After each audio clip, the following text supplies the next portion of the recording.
I'll jump in real quick. Um, Yes. a big win for me was I was able to take a 7 day vacation to Hawaii with my family 2 weeks ago. Um, team did really well, a little bit above expectations, I would think.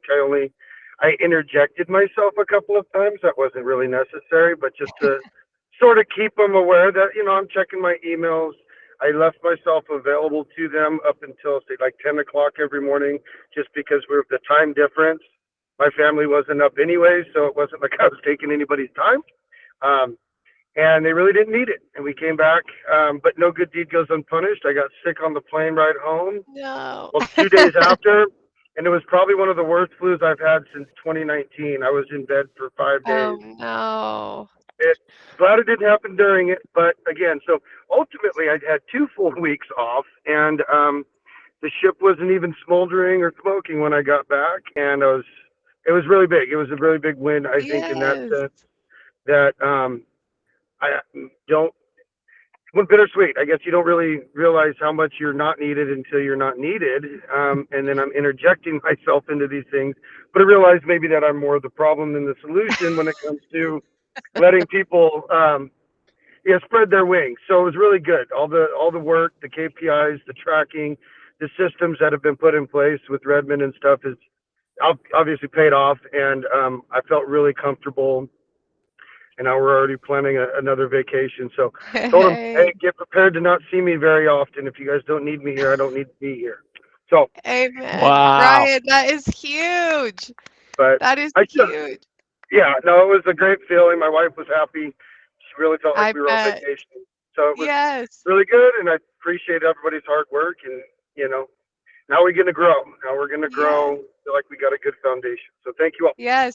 That's it. Absolutely, Ryan. Now you get to scale. The business isn't built around you. And I think one thing that I want every single person on this call to walk away with is a lot of times you can feel like you are the only person who can do something in the business. You're the only person who can do this. We can get so married, so attached to that idea of only I can do this. And that's what Ryan experienced is he realized, "Oh, that's just my mindset. That's not true. That's what I've been telling myself. That's in fact a myth." And with going out a week, I realized that there's a lot that I'm trying to handle myself that other people can do. And that's huge, Ryan. We're excited to watch you grow and scale and take more vacations. Does anybody else have a win that they want to share?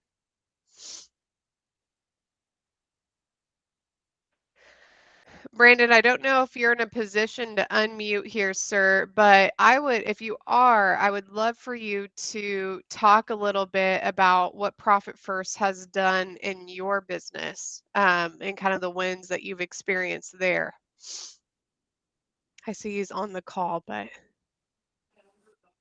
Yeah, Nicole.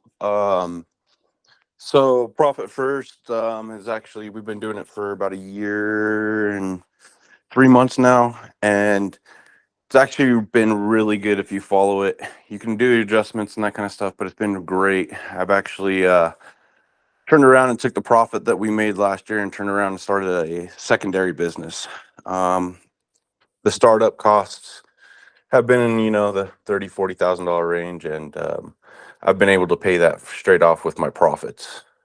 Starting a secondary business, and moving forward with it. That's buying equipment, trailers, et cetera, et cetera. So Profit First has really helped our company as well as starting a secondary company. So Profit First does work as long as you do it and you make sure that you do it the right way. So um, it's kind of funky at first, and it's a lot of legwork at first, but it does work. So yes, Brandon, so excited for you and the cash flow that you've had, being able to pay off debt, being able to invest back into the business. That's huge. And you're exactly right. When you start Profit First, you're going to feel like you're fumbling, that you're kind of stumbling through it. It's going to be uncomfortable, but it is going to really be one of the biggest tools when it comes to knowing your margins, knowing your cash flow, and really being confident in your financials. So appreciate you sharing, Brandon. Any other wins here before we get going today? Would love for you to share, whether it's small, large, we want to hear it. I know, Mike, you got a win we talked about earlier this week. Oh, Put you on really? the spot. But you made it back from New York without being mugged? Wow, I'm so loved. Yes, I did make it back, but for your business, you had a good win for March going into April. Yeah, well, you were a little concerned about January and February because it did look a little sloppy, and I tried to explain that in the flagpole business, those 2 months are just dead. And then I've already met this month's quota, and I had 2 sales yesterday that will come in next month and hit next month's quota as well. Already before the month even starts. Let's For go. That is awesome. We love to hear it. Cheers to making that the new normal. And we do have a group call, Michael, that's specifically about kind of like you're always going to have a slower season, but what can you do to kind of prepare for that slow season to make it busier than the years past, and really kind of say goodbye to those seasons that just feel dead in the water. And so if you haven't listened to that group call, I would, because it's a really good one. But we'll go ahead and get this show on the road here today. Bryce is going to make fun of me because I'm going to share my screen and then I'm going to ask if everybody can see it, and he thinks that's funny. And everybody can see my screen. We're good to go. Okay, so today we're talking about profit first. This might not be a new concept for you. This might be, you might be like Brandon, where this is something that you've been implementing for a year. If so, awesome. But profit first is not a set it and forget it type of thing. Profit first is only going to really benefit you if it's something that you're actively managing, actively looking at, and making decisions based on the data that profit first is giving you.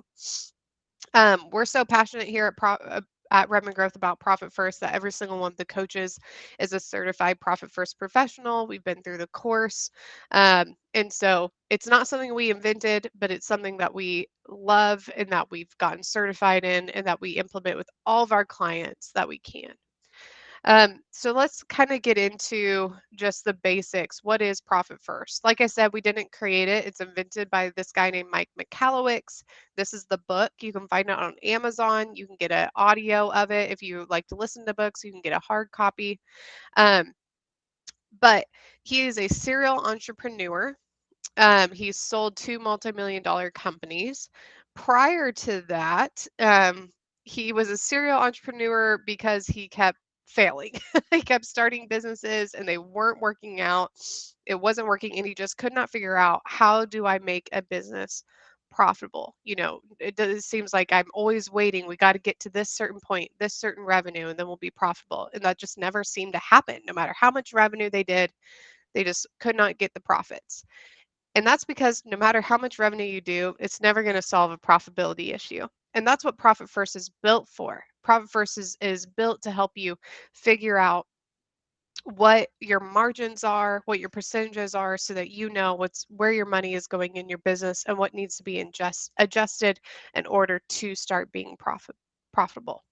Today, he leads 2 multi-million-dollar business ventures. If you haven't read the book, the first 8 chapters is pretty foundational, so would recommend reading those.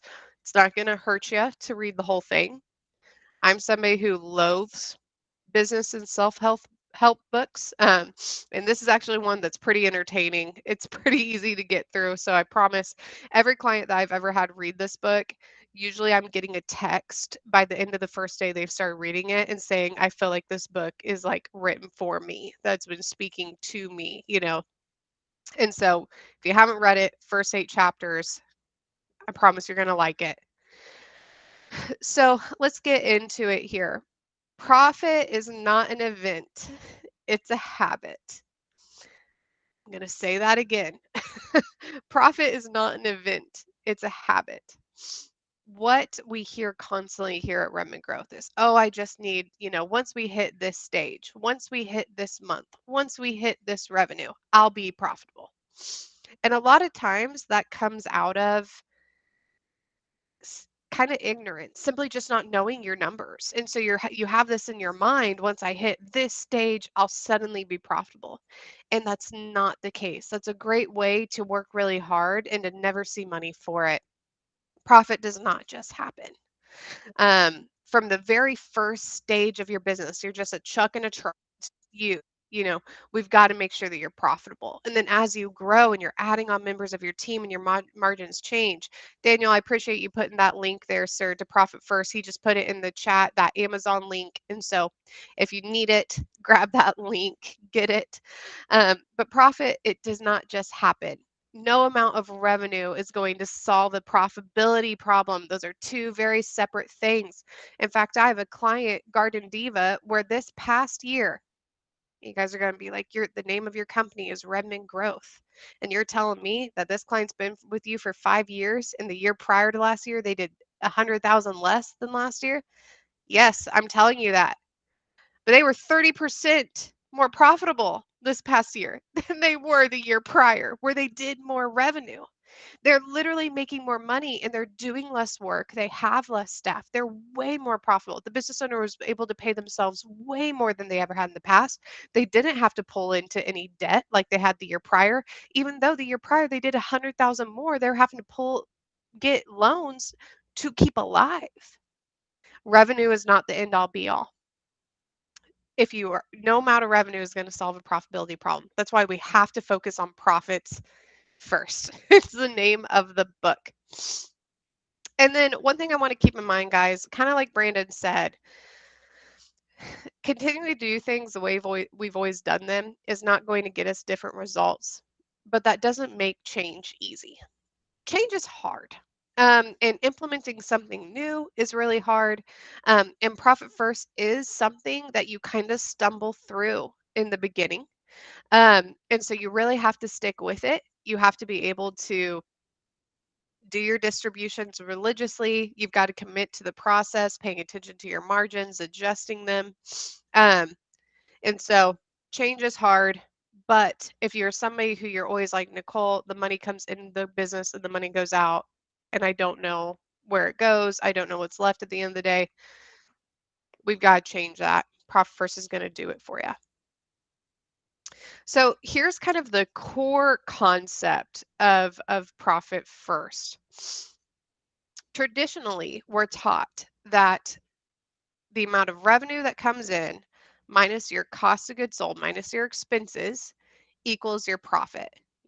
Who here that's how you were taught? That's traditional accounting. That's how you come up with your profit. You do your sales minus your expenses equals your profit. It's all of us. All of us were taught that way. And it's not necessarily wrong. It's just kind of a poverty mindset way of thinking. It's a way of thinking that prevents us from prioritizing profit. And so the Profit First formula is our sales minus our profit equals our expenses. And if it doesn't, then something is wrong. That's the red flag. If you take your sales and you subtract your profit and you don't have enough money to cover your expenses, something is wrong.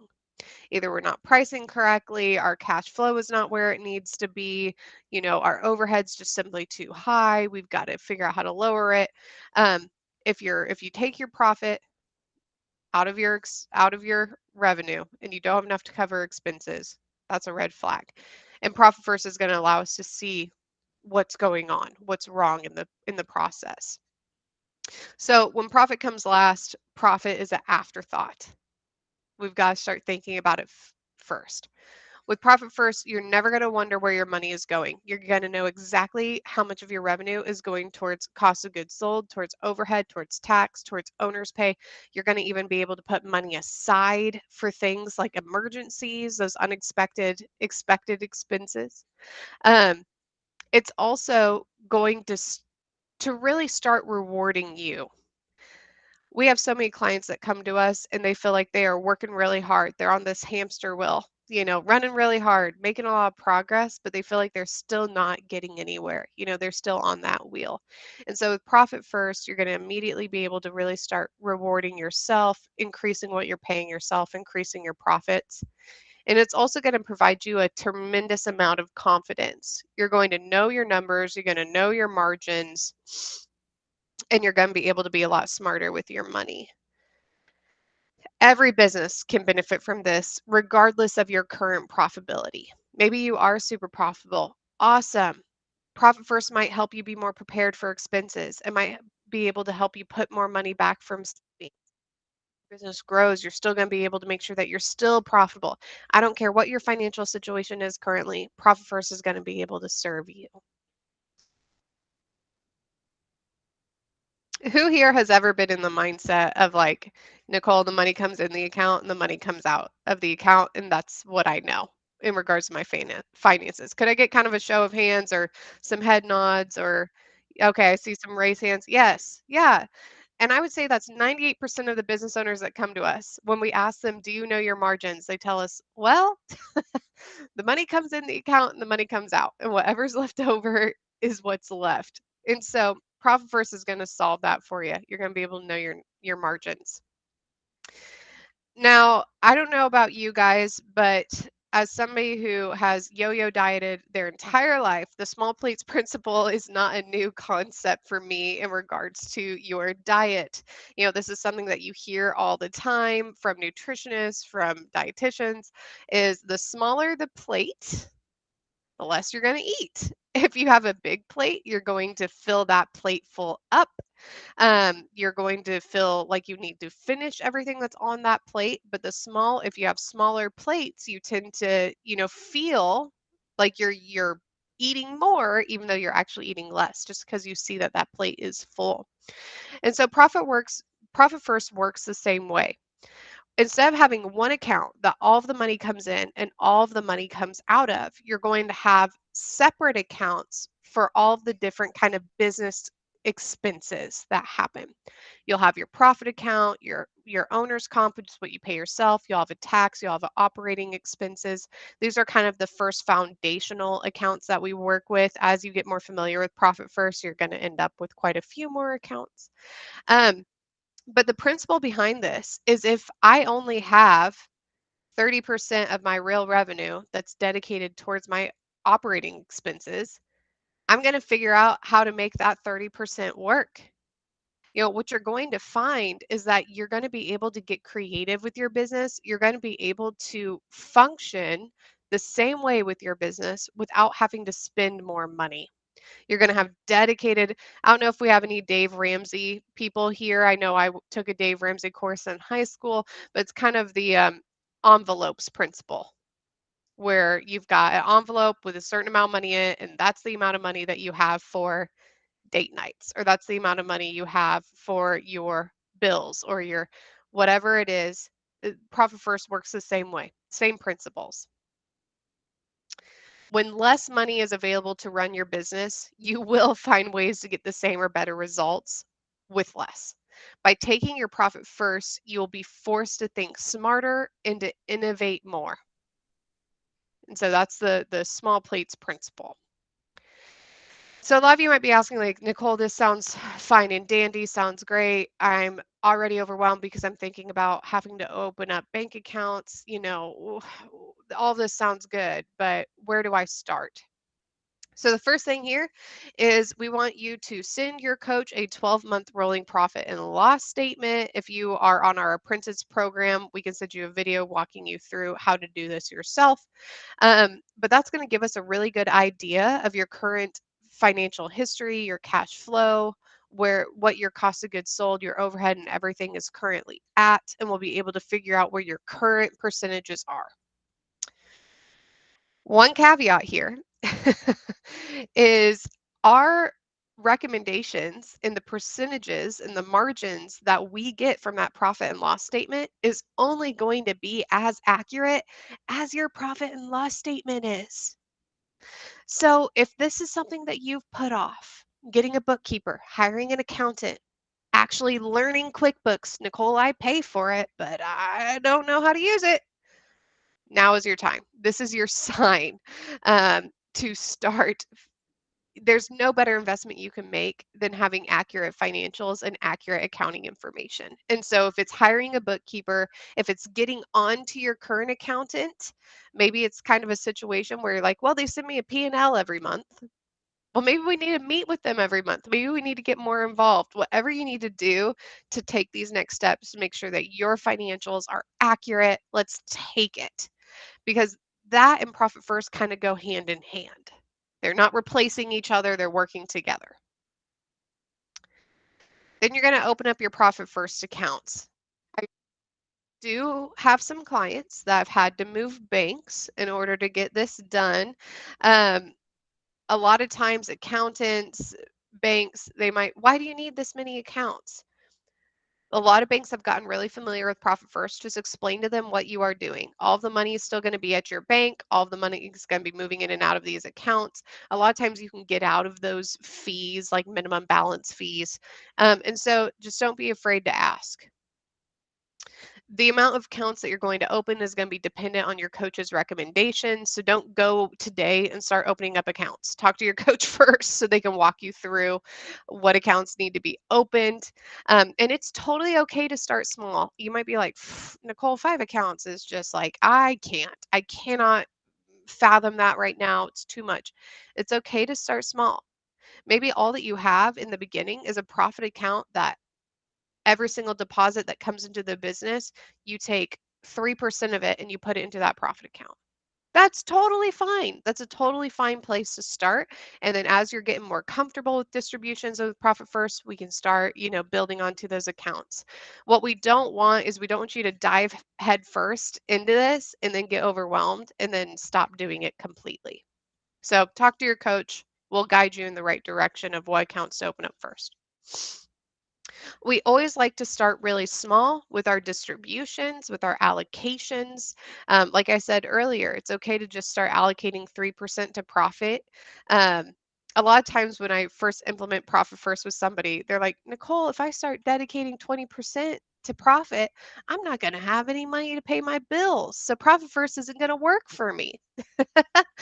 And what I tell them is, I'm like, we're not starting with 20% profit. That's where we want to go. That's where we want to get. But it's totally fine if you start with 1% and you just start allocating that 1%. And then as you're realizing, okay, I do have enough money to pay bills, I do have good cash flow, we can start adding percentages. And so we're going to start very conservatively and then we're going to adjust percentages aggressively.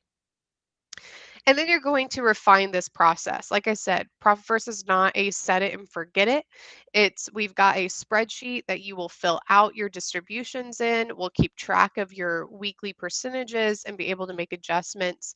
And you'll be able to make decisions based on the data that you're pulling from that spreadsheet. If your cost of goods sold is taking up over 65 to 70% of your total revenue, that's an indicator of a pricing issue. It's an indicator that no matter what, if that cost of goods sold percentage stays that high, we're probably never going to be profitable. And so by doing this process, by paying attention to your accounts, to your percentages, you're going to be able to make decisions like that and be very confident in them. If you are doing Profit First and you are still not profitable, I actually, just before this meeting, was emailing back and forth with a client who is in this situation. They are doing Profit First. We are looking at the percentages and they're still not pulling the margins that they need to pull.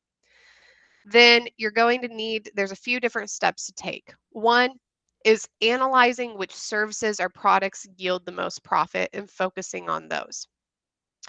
Jordan, it's going to be different. I don't know if you guys see in the chat, Jordan just asked a question. What was the percentage that I said for cost of goods sold? And the percentage that I threw out is kind of a general rule of thumb for most service companies. So it's not like a blanket answer. It's not like for every single company out there, their cost of goods sold needs to be in between 60 and 65%.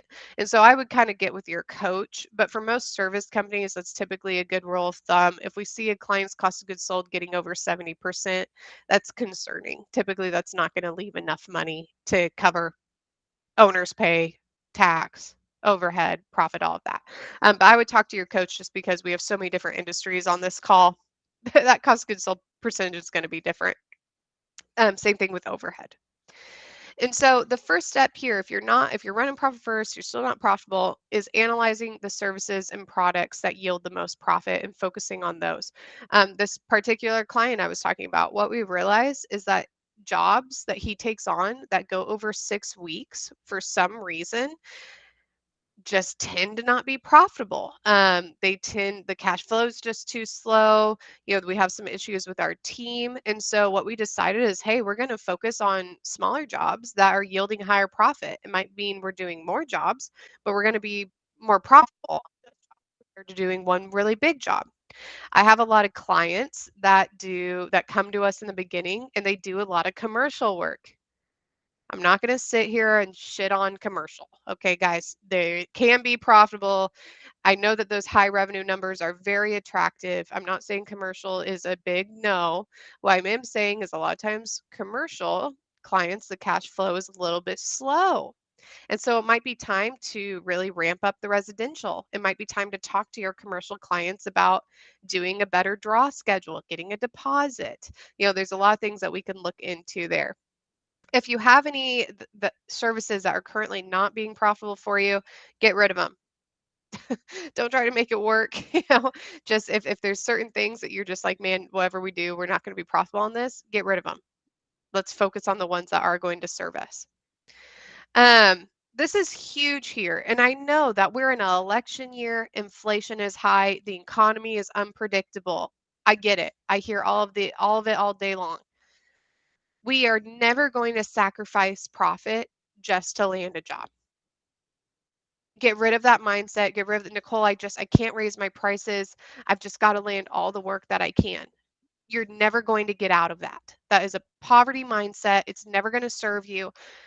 We've got to get out of that. We cannot sacrifice profit just to be landing jobs. And we have a whole group call that talks about how to land jobs at a higher price point. And so if you're struggling with that, tell your coach, we'll send you that call. One thing I'll leave you with is without value, the only thing that people worry about is price. So instead of focusing on lowering your prices, let's focus on communicating and adding value to our services. But again, we got a whole group call about that, so I'm not going to jump up my soapbox there. If you have not raised your prices or looked at your prices in the past 6 months or longer, very concerned if it's longer than that, we need to look at them. Inflation this past year in 2023 was wild. It was all over the place. It increased a ton. I had clients that were previously profitable where all of a sudden they were thinking, what the heck, what is happening? Inflation happens. It's unavoidable. And so we've got to raise prices to keep up with inflation. And we've got to keep track of our cash flow. We've got to be so stubborn about deposits, about draw schedules, about change orders, no longer doing work for free, and getting payment upon service. If we can get to where we're not doing any nets, that will be ideal for your cash flow and for your profitability. And we have a whole group call about cash flow as well. So if you need that, we've got that too. Um, and then lastly, I want you to challenge your current business model by really digging into your KPIs. Not only do we have a group call about KPIs, but we do have a short Loom video that talks about KPIs if you're confused at what key performance indicators are, or if you're needing to reevaluate your KPIs. There are some business models that no matter what you do, they might never be profitable, and that can be a hard pill to swallow.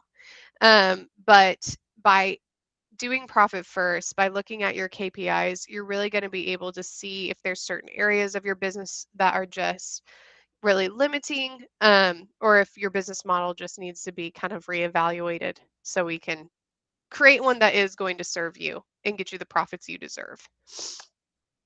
My last quote here, a financially healthy company is a result of a series of small daily financial wins, not one big moment. When you first come on board at Redmond Growth, we'll tell you straight up, nothing happens overnight. We are not that marketing company that's going to promise you overnight results. It's not realistic. Profit First is the same way. It's 1 to 2% progress every single week. It's focusing on one thing every single week and getting better at it, seeing those margins subtly improve. And so don't get so focused on the big goals. I need to hit 500,000, or I need to hit 1.2, and I need to be at 20%. It's good to have those goals, but let's make sure that we're paying attention to the progress on the way to that big goal. We do have some nuances and enhancements if you're already running Profit First. I'm not going to spend a ton of time on this. This is something that you can kind of work on with your coach, but you want to be constantly analyzing your percentages, information the data gives you to make decisions, make adjustments. As your revenue grows, as you grow your company, as you add on to your team, those percentages will change. That's why we have to look at it. It's not a set it and forget it. Profit First is also extremely customizable. If you're in a business like Michael's, where it has a couple months that are pretty dead in the water, we can have a slow season account. We can have a drip account. There's so much that we can do to customize Profit First to really serve you so that you're never in a situation where um, you don't have enough money certain months to, cover expenses.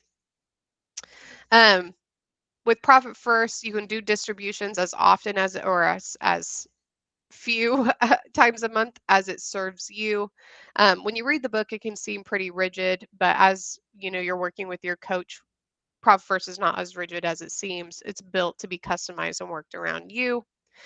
Um, a lot of people get confused with owner's pay. With the owner's pay account, if you're currently confused about the owner's pay account, if you're like Nicole, is that my salary? My salary runs with payroll, but that's in my overhead or my cost of goods sold. Talk to your coach. Don't let that be a stumbling block from preventing you from implementing Profit First. And also, when you read the book, they're going to talk about having accounts at different banks. I'm not saying this is a negative thing. I'm not saying this is something you shouldn't do. I'm saying if that is too cumbersome, don't do it right now. It's totally fine to have all of your bank accounts at the same bank. So if there's anything that's currently holding you back from implementing Profit First, talk to your coach about it. I'm sure that there's a way that we can work through it and get you going on Profit First as quickly as possible. Success is a moving target. I don't think we ever achieve it, at least in our own minds. But I do know this. If you think you have achieved your greatest success, you clearly have decided to stop pushing yourself. So if you're running Profit First and all the accounts are looking really good and you're feeling really satisfied, there's nothing wrong with that. But that doesn't mean we stop. We're still paying attention to our numbers, we're still paying attention to our margins, and we're still actively improving and actively growing those accounts. So we're going to go into breakout rooms here. Before we kind of do that, instead of going into specific rooms, I kind of want to just open up the floor to everybody here, where if you have a question about Profit First, whether this is a new concept to you today or if it's something that you've been implementing for a long time, I would love for you to kind of ask here to the group, because if I can't answer the question, another coach could, or even another client could give you some feedback. So any questions? Concerns, grievances?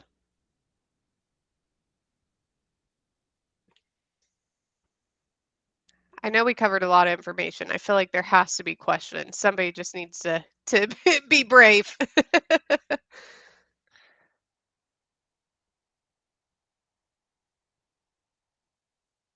That works. Yeah, Jordan, KPI stands for Key Performance Indicators. Bryce, if you want to grab the Loom video and throw it in the chat that goes over KPIs, that KPI tracker. Yeah. Essentially, these are the main data points in your business that you're going to make decisions off of. And so it would be uh, how many leads are coming into the business, how many appointments or estimates you're giving, how many deals you're closing, how much revenue you're collecting on a weekly basis, which would give you your current average ticket total. So it's really analyzing your current weekly numbers versus what they need to be in order to reach your revenue goal. And I'm going to have Bryce put that link in the chat that kind of walks you through that video. But we have a whole group call about it too. So if you watch this Loom video, Jordan, and you still feel like you want a little bit more insight, reach out to your coach and we'll send you the group call as well. Yeah. Daniel, I see your comment here. You mentioned the majority of us are money in, money out. How do you suggest we accurately track rolling profit margins for 12 months if only money in? So are you saying that you have like one account that the money comes in and the money comes out? Okay. So so really that's more diving into your QuickBooks or having a bookkeeper that's going to categorize that one account. They need to categorize the expenses accurately. They need to be able to tag them. What is a cost of goods sold expense? What is an overhead expense? What is maybe you're running some personal expenses through the business or paying yourself through the business? They need to categorize that so that when you're looking at your profit and loss statement for that account, you're able to see in sections, this is what I spent on cost of goods sold. This is what I spent on overhead. This is what I had left over for profit. This is what I paid myself. This is what I spent on tax. So it's okay if right now, as like I said, most of our clients are this way. You have one account that all of the money comes in and all the money comes out of. As long as your bookkeeper or your accountant or yourself is categorizing those expenses accurately in QuickBooks, so when you look at your profit and loss statement for that account, you're able to see how much of your revenue is going towards each one of those things: cost of goods sold, overhead, profit, all of that. If that's not currently that way, and Bryce was actually in my office earlier today watching me do this, we do have a spreadsheet that you can fill out where you take your bank statements and you literally do it manually yourself into the spreadsheet. You have, a column for overhead, a column for profit, a column for, cost of goods sold, and each transaction you're just plugging into the right column. If that's what you need to do in order to figure out your current percentages, do it. And then hire a bookkeeper to make sure that they're filing things into QuickBooks accurately moving forward so that you're not having to do that on a monthly basis. I see I just got a notice. Fernando and Michael have raised their hands. I don't know if that's old or if you guys have questions. If so, Fernando, if you want to unmute, if you have a question. Or Michael. I was just going to say, Bryce gave me your expense tracking by job. It works good for me, but my jobs they're a lot less complicated than probably some of the contractors, but it does give me a quick idea very quickly as to what job makes for me. Yes, that is a great tool because kind of Daniel, going back to your question with your bank statement, you might be going through your bank statement and you're able to see your overall percentages, like from 12 months, these are my percentages. But what Michael just said, we do have a spreadsheet that you can analyze each job. Because like my client that I was talking with earlier today, that's how we discovered that jobs that go over 6 weeks tend to not be profitable for them. And so there's something that goes on with those longer projects. The only way that we knew that though was by tracking income and expenses for every single job compared to looking at it, on a general, 12-month P&L. And so really glad you brought that up, Michael. You can have your coach help customize your. Oh yeah. Oh yeah. It's true. Brandon, I'm going to read your comment here. You said you learned this the hard way. Get a profit first bookkeeper. The bookkeepers I had prior to that messed up my QuickBooks twice, so I'd suggest finding a profit first bookkeeper. Brandon, that's totally true. You don't have to have a bookkeeper that is a profit first professional, but somebody who's familiar with profit first, or at least is willing to learn it or do it. Like I said earlier, there's no better investment to your business than finding a bookkeeper that is actively going to be involved in doing things correctly. If you're currently in the situation where you have a bookkeeper that sends you a profit and loss statement here and there with no context, it's probably not a great bookkeeper. You need somebody who's willing to meet with you, who will walk you through something, who will give you advice. We got to make sure that that bookkeeper is, not sitting on their hands. Any other questions? Fernando, I don't know if you still have one or if you're putting it in the chat. No, I don't have one. Okay, okay. Any other questions about profit first, KPIs, bookkeeping?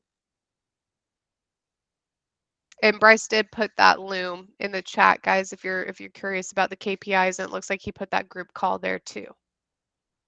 And if Do you're you, wanting, oh, go ahead, Anthony. sorry. Do you guys have any bookkeepers or accountants that you would recommend for us? I mean, we have some that we've used for like 2 years, but we're still confused on our finances. They're not really willing to like go over that stuff with us. So we've been just taking them at their word, but I think it's been costing us money. Yeah, yeah. So we don't currently have anybody that we recommend. Brandon, I don't know if your people are taking on new clients. If they are, if you want to drop a link to their website or name in the comments. And any other clients, if you have a really good experience and you want to send some more clients to your bookkeeper accountant's way, feel free to put that in the chat, or on our Facebook page. You guys are more than welcome to make a post or comment on our Facebook page if you ever have somebody who you recommend. What we kind of the rule of thumb here, Anthony, when we have a client who's looking for a new bank, financing company, an accountant, whatever, interview a few. Get 3 to 5 and figure out what they're willing to do for you on a monthly basis, what the cost would be, if they're willing to meet with you. If they're not willing to meet with you on a monthly basis, that is a red flag to us.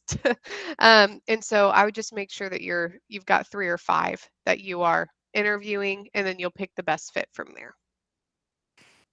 Okay, thank you. Yeah. Any other questions? Concerns, grievances? I have one. Yes, Jordan.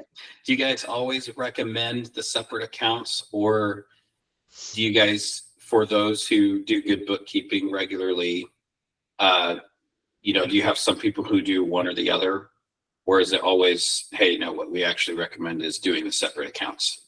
It's both. It's not one or the other, it's together. Okay. You're not running Profit First if you don't have the separate accounts. That's like the main principle of Profit First. A lot of it's customizable from there, how many accounts you have, what goes in and out of those accounts, when you make Okay. distributions, all of that. But to run Profit First, you need the different accounts. And it's just kind of the way that the human mind works, where when you separate things, you're able to really track them a lot better. Yeah, I think I was just confused by some of the comments. I just wanted to make sure, Yep. I'm thinking about this the right way.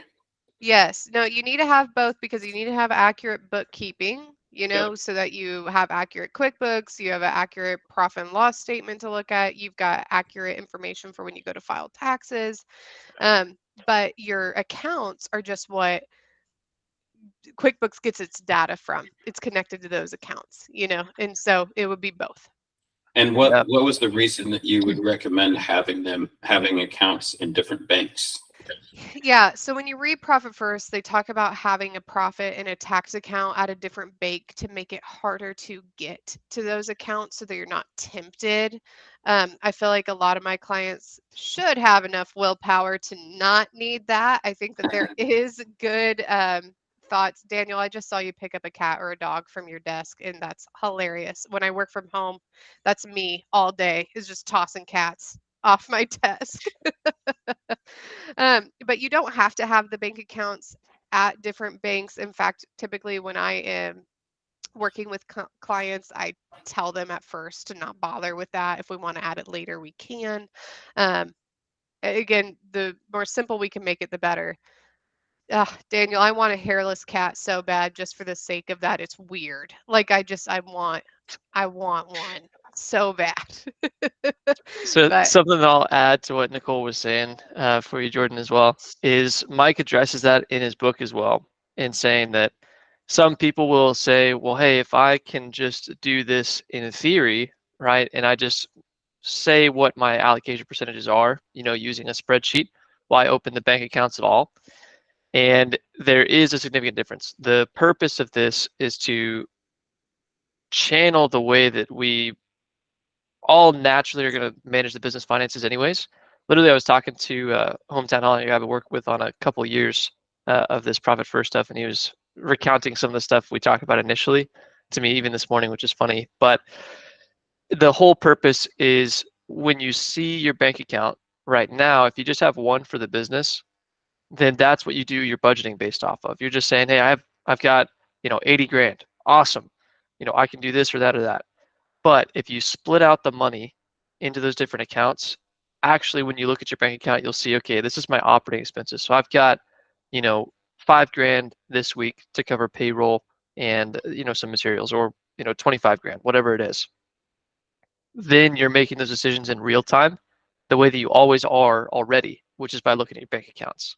So that's the purpose of still doing it, even though you could just track numbers, is because we're humans, and human nature is just to look at the most simple, straightforward thing. How much money do I have to determine how much money can I spend? And so we make that a controlled system instead with Profit First. And that's how you get stories like Brandon and um, having the profits from last year actually there at the end of the year to be able to fund this next business venture, and other guys that are doing the same things. I've read the book. I just need to go back. I want to get the actual book and read it, like Oh yeah, physically read it as well, with the highlighter and yeah, that kind of thing also. But thank you. yeah, Yes. for sure. Any other questions here? One question, sorry. For those of us that haven't started this yet, because we're still kind of new, do we just wait for our coaches to get there with us before we do anything as far as reading books and all that? So it That's a wouldn't great. hurt to go ahead and read the book, Anthony. But big believers here about focusing on one burning fire on a time, focusing on implementing one thing at a time. We don't want to have that squirrel mindset. And yes, Profit First is a really good thing, and it's going to do really good things for your business, and we're going to implement it really quickly with you. But just because it's a good thing doesn't mean it's a good thing right now. There might be something else that you're working on that's more pressing and more important, and we've got to obsess and focus on it, knowing that Profit First is a good thing and we're going to do it. But right now, it would serve more of a distraction from us solving our biggest limiting factor. And so Yeah, that's a great question. And that's a good rule of thumb for everybody. Talk to your coach. What are we focusing? What are we obsessing over right now?